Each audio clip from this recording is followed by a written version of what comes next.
He tightened the reins, eyes squinting. The scream was not like a normal human voice. It was hoarse, desperate, and mixed with the ferocious roar of a wild beast. Elias snapped the reins and drove the horse into the rocky crevice. The sight that met his eyes made his jaw clench. A frail old Apache man was being attacked by a massive gray wolf. A broken bow lay flung to the side, and blood was soaking into the sand. Without thinking, Elias yanked his Winchester from the leather holster. A sharp, thunderous shot rang out. The wolf was hit but not down. It lunged toward the old man. Elias fired a second shot, then leapt from his horse and unleashed a third at close range. The wolf let out a chilling howl and collapsed. Elias dropped to his knees beside the old man and rolled him onto his side. He was still breathing, though blood was pouring down his arm. "Can you hear me?" Elias asked, his voice low and steady. The old eyes opened, deep and bright like glowing embers. He gave a slight nod. "It is over.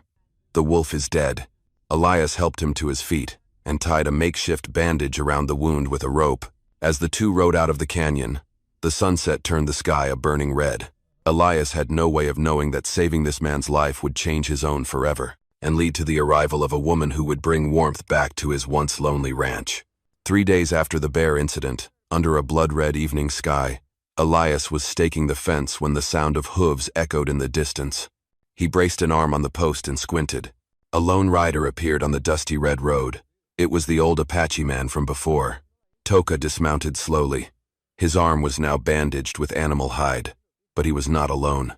Beside him stood a tall Apache woman, her muscles clearly defined beneath her sun-darkened skin. Her thick black hair was half-braided, hanging over her shoulder. Slung across that shoulder was an old spear, like a symbol that she had once been a warrior. Elias set the hammer down and wiped the sweat from his brow. "You recovered fast." Toka nodded. "Because of you, I am still alive. According to our laws, a life for a life. Sana will stay here and help you until the debt is paid." Elias frowned, glancing at the woman. She stood still, arms crossed, her deep black eyes gleaming. There was no fear, no pleading. She looked more like a stone statue than someone being sent to repay a favor. "I do not need anyone to settle a debt," Elias said slowly.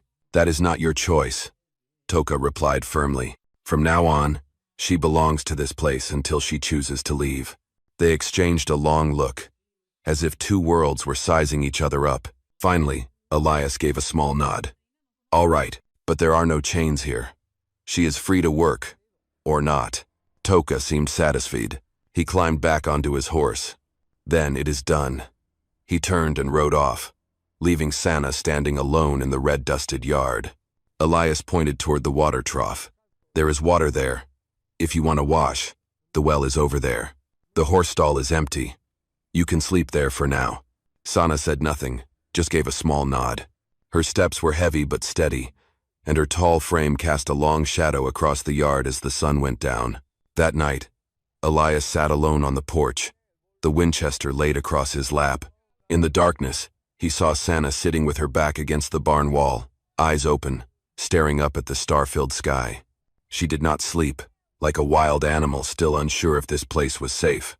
Elias poured a bit of whiskey into a tin cup and took a sip.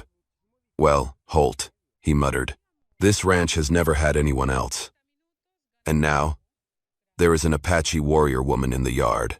A night wind blew through, carrying the scent of dry grass. Elias felt something had shifted, a new kind of silence. Not empty, but heavy, as if waiting for something to begin. In the first few days, Sana barely stepped inside the cabin. She slept out by the horse stall, her back against the wall, eyes always half open through the night like a watchful sentinel. Elias kept leaving a portion of food on the wooden chair near the door, saying little. Each morning, he would find the empty bowl neatly placed back, a silent acknowledgement. On the third afternoon, as Elias herded the cattle back into the corral, he noticed the hay had been cleaned up. The stable looked tidier than usual, with the straw gathered into small piles. He stood there for a long while, leaning on the fence, watching Sana kneeling by the trough, her sun-darkened hands scooping water for the horses. "You don't have to do that," Elias called out, not too loudly. She looked up, her dark eyes flashing with a hint of defiance. Then she stood, brushed the dust off her leather dress, and continued working, as if his words were not worth answering. That evening, Elias set a pot of beans to cook on the porch. As Sana walked by, he nodded toward the wooden chair. "Sit. Eat with me." She stood still for a moment, then slowly took a seat. They ate in silence. Only the clinking of spoons against the bowls and the soft crackling of the fire broke the stillness. The next day, strong winds swept through, knocking down a section of the northern fence. Elias braced himself to replant the posts, but the rope was drawn too tight. It slipped from his grip and tore the skin on his palm open. Sana was carrying a bundle of straw when she saw the blood. Without a word, she dropped the bundle, walked over, tore a strip from the hem of her dress, and wrapped it tightly around his hand to stop the bleeding. Her hands were strong and rough, but her movements were unexpectedly gentle. Their eyes met. No thank you. No smile. Just a quiet nod. But to Elias, that moment meant more than any long conversation ever could. That night, Sana did not return to the horse stall. Instead, she sat near the porch, a few steps away from Elias, looking out over the open fields. As darkness fell, their shadows stretched side by side across the ground. "Tomorrow," Elias said, his eyes on the horizon, "we need to replace more fence posts. I'll need someone to hold the rope." Sana glanced at him and gave a small nod. For the first time, Elias felt the ranch was no longer completely empty. There were footsteps besides the sound of his own boots. And strangely, that made the desert night feel just a little less heavy. That afternoon, dark clouds loomed overhead. Elias and Sana had just finished mending the last stretch of fence before the storm rolled in. Both were drenched in sweat, their clothes coated with dust. "All done," Elias said, leaning against a fence post. Sana nodded and walked back toward the cabin, using a stick for support. As the rain began to fall, Elias lit the fire. Sana stood at the doorway, soaking wet, her broad shoulders and thick hair hanging down like a black waterfall. "Come in, or you'll catch cold," Elias said. She stepped inside and stood still in front of the fire until the warmth began to seep into her. Elias poured whiskey into 2 tin cups and slid one toward her. Sana glanced at it, then took a small sip. After a while, Elias spoke, his voice slow and steady. "I used to have a wife. She died of fever 3 years ago. Since then, it's just been me and the cattle." Sana did not turn to look at him, but her fingers tightened slightly around the cup. "People told me to sell the land and leave, but I could not. I buried her here. And this is all I have left." Elias stared into the fire, his voice sinking lower. Silence lingered. Finally, Sana set the cup down and moved a little closer to the fire. When she spoke, her voice was hoarse, as if pulled from somewhere deep inside. "They called me bad luck. A man in my tribe hurt me when I was too young. Instead of punishing him, they cast me out. Said I had tainted the people." For the first time, Elias saw a real crack in her eyes. No longer just guarded. It was raw pain. He nodded slowly. "They were wrong." Sana turned to him, her dark eyes flickering, searching to see if he meant it. "Here," Elias said firmly. "No one sends you away. Not unless you want to leave." The room went quiet. Only the sound of rain tapping on the wooden roof filled the space. Sana turned back toward the fire, sitting still, but her shoulders eased, like she had finally set down a heavy stone. That night, she slept inside the cabin. She did not return to the horse stall. Elias lay on the long bench, listening to the sound of her breathing settle into the dark. For the first time in many years, the cabin no longer felt like a graveyard of the past. It was slowly becoming a home that was alive. "I am deeply grateful for your presence here. And if this story brought back something familiar, those dusty red afternoons, the echo of hooves beating in your chest, then subscribe to my channel. So every day, we can sit together. And I'll tell you another tale from the West." That afternoon, the rain came without warning. The wind blew hard enough to tilt the fence, and the smell of wet earth hung thick in the air. Elias had just managed to herd the cattle into the barn when night fell. He stepped into the cabin, his shirt soaked through with rain. Sana came in shortly after, her leather pants clinging to her muscular legs, her black hair heavy with water. "Sit down," Elias said, motioning toward the fire. Sana sat near the hearth, her broad shoulders trembling slightly. Elias threw more wood into the stove, and the flames rose, casting golden light that danced across her sun-darkened skin. For a long time, the only sound was the rain drumming on the roof. Then Elias grabbed an old towel and stepped over. "Give me that," he said. Sana frowned, but let him dry her hair. His movements were slow and careful, as if afraid he might hurt her. The scent of smoke, rain, and sweat hung in the air, heavy like a confession neither of them could put into words. As Elias turned to hang the towel, Sana's eyes caught a small photo frame on the shelf, a faded portrait of a blonde woman. She stood, leaned on her cane, and gently brushed the dust from the glass. "Your wife?" she asked softly. Elias turned, and his gaze dropped. "Yeah. She's been gone 3 years." The cabin's air grew thick. Sana set the frame down and turned to face him, her dark eyes deep and searching, as if trying to see through the man in front of her. "And now you let me stay here. Do you regret it?" Elias stepped closer, now standing right in front of her. "No. If you want to leave, I won't stop you. But if you stay..." He paused for a breath. This place will be more than just a ranch. Only a breath separated them now. Sana held his gaze, her lips trembling slightly. And then, as if something inside him could no longer wait, Elias reached out and touched her face, his calloused hand brushing against her strong cheek. The kiss came slow, deep, and heavy, a promise unspoken, that neither of them would be alone anymore. The sound of the rain faded into the distance, leaving only the beating of hearts and the crackling of fire inside the cabin. When they pulled apart, Elias gave a small nod and stepped back. "We've got work tomorrow. Get some rest." Sana said nothing, just pulled a blanket around her shoulders and sat closer to the fire for a while longer.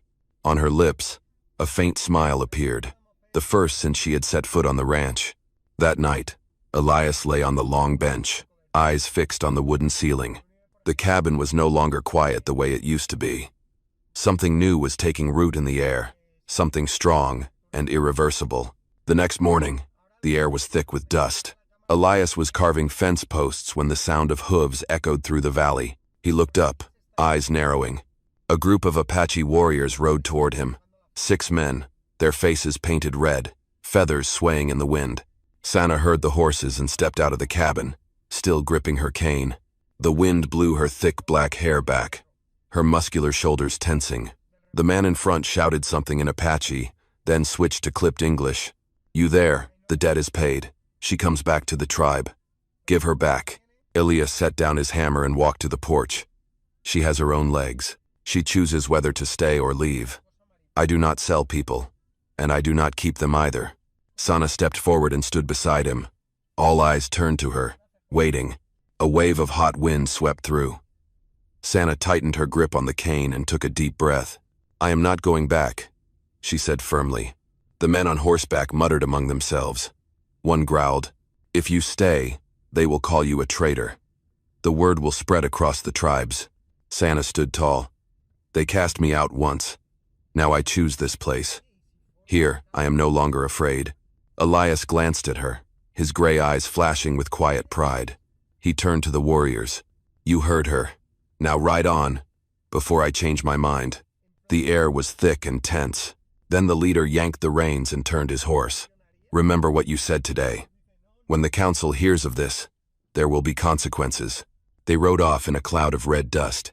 Sana let out a heavy breath, sweat beading on her skin despite the dry heat. Elias placed a hand on her shoulder, feeling the tightness in her muscles. "You sure?" She turned to him, her dark eyes burning with resolve. "I choose this, and if they come back, I still will not go." Elias nodded. "Then from now on, you are not someone repaying a debt. You are part of this home." They stood in silence for a moment, then walked back into the cabin together. That night, Elias cleaned his Winchester, packing more bullets into the crate. Sana sharpened an old blade. Neither spoke it aloud, but both knew the real storm was still ahead. 3 days later, Elias saddled the horse and put on his old wool coat. "Come with me to town," he said.